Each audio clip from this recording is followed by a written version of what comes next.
One of the big things that I hear all the time as an esthetician and a skincare expert is that, oh my God, I got up and my skin looked so old this morning. It did not look old when I went to bed, but it looked older when I got up. Now, is that really biologically, scientifically possible? Well, not really, but there are some things that can happen that you could be doing that can make you look older in the morning, and we're going to talk about what those are and how to avoid them in today's video. No one wants to look older any morning. Hey everybody, welcome back to the channel. I'm Chris Gibson, a skincare expert. Been doing this for 35 years and I'm here to help you find skincare that will work for you, not empty your wallet and not do you more harm than good. So if you've been trying to navigate the wonderful world, conundrum world of skincare, you're definitely in the right place. Today we're going to be talking about a phenomenon that I hear about all the time, that people go to bed and then the next morning they wake up and they feel like their skin has aged, sometimes like years overnight. Now, is that really biologically possible? Well, no,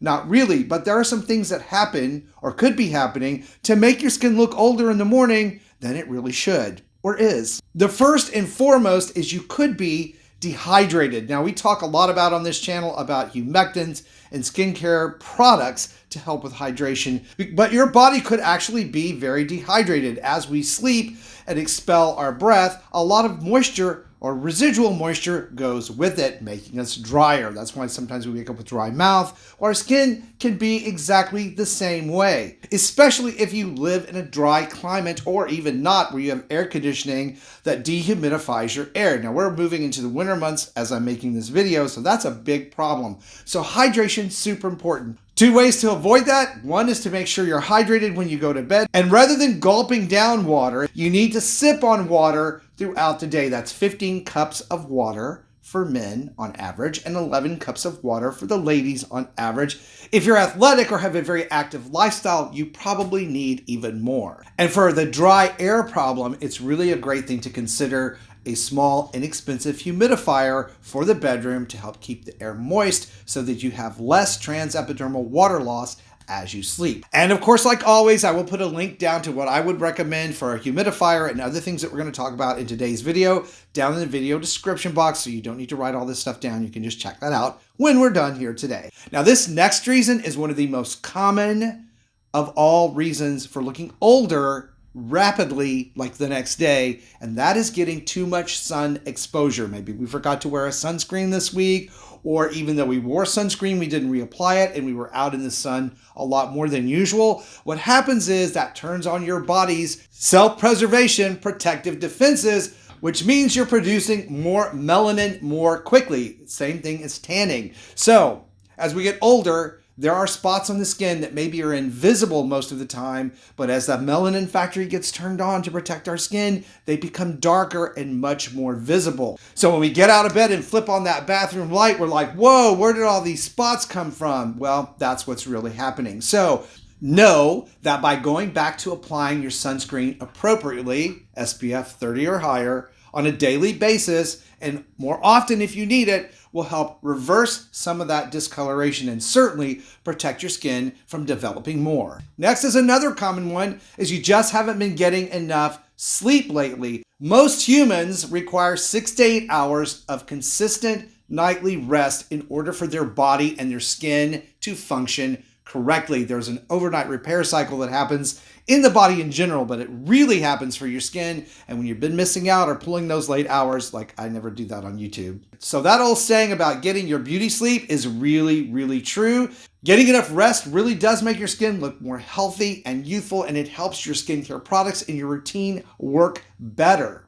Now, this next cause of rapid, the next morning looking in the mirror, older looking skin, has to do with your skin's pH. For most of us, our normal skin pH is 4.7 to about 5.75, with just a little bit of variation depending. The problem is when skin becomes too acidic, which most of our skin is already a little bit or mildly acidic, we can start to have real irritation problems, dryness problems, and our skincare products don't work as well. The same can be true when we get the pH too high. Now, our body makes many changes of pH on our skin in our body throughout the day, depending on our environment, what we're eating, what kind of stress we're under, and of course, the skincare products we are using. Face washes often being pH skin enemy number one, and I'll tell you why. Because everybody's pH can be a little bit different. Not every face wash, no matter how it's labeled or what its actual pH is, works for every single person. So when you're using your face wash, whether it is a foaming, clarifying face wash for like oily skin and acne prone skin, or you're using a milder, creamy style hydrating face wash, if your skin feels dry and tight,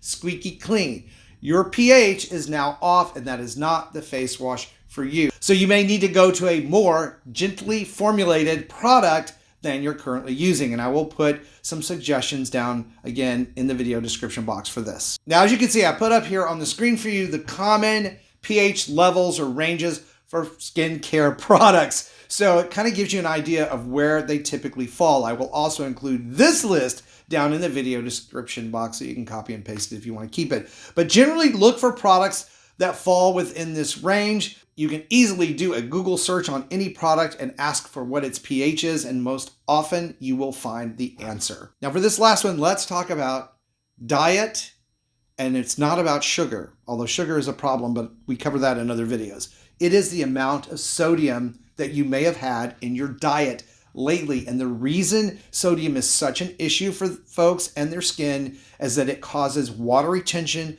puffiness, sallowness. Some studies link it to extra oiliness in the skin. And of course, it leads to other health issues that we're all familiar with, like hypertension. So if you're waking up all puffy with a lot of extra lymph fluid in your face and those baggy eyes, salt may have creeped into your diet so much that you're getting way more than you need. The maximum amount of sodium intake for a healthy adult is 2,300 mgs. 1,500 mgs if you suffer from things like hypertension. Of course, you should always be talking to a doctor about that. However, most Americans are getting 3,400 milligrams of salt in their diet every day because it is in literally everything. It's in your frozen food. It's in your processed foods for sure. It's in canned goods. Right now, I'm on my quarterly apple detox fast that I do. And when I come off of that fast, soup is usually the first thing that goes back into my diet because it's easy to digest. But when shopping for soups that are pre-made, you have to really look closely because I picked up a well-known brand of split pea soup, which just happens to be one of my favorites.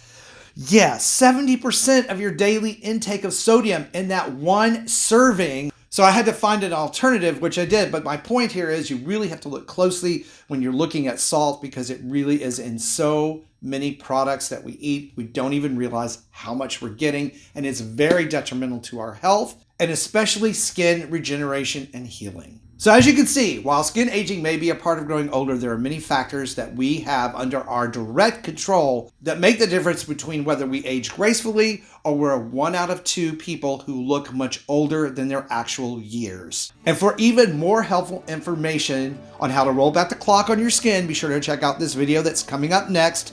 Thank you guys for watching. Subscribe if you haven't. Be beautiful, and I will see you on the next video.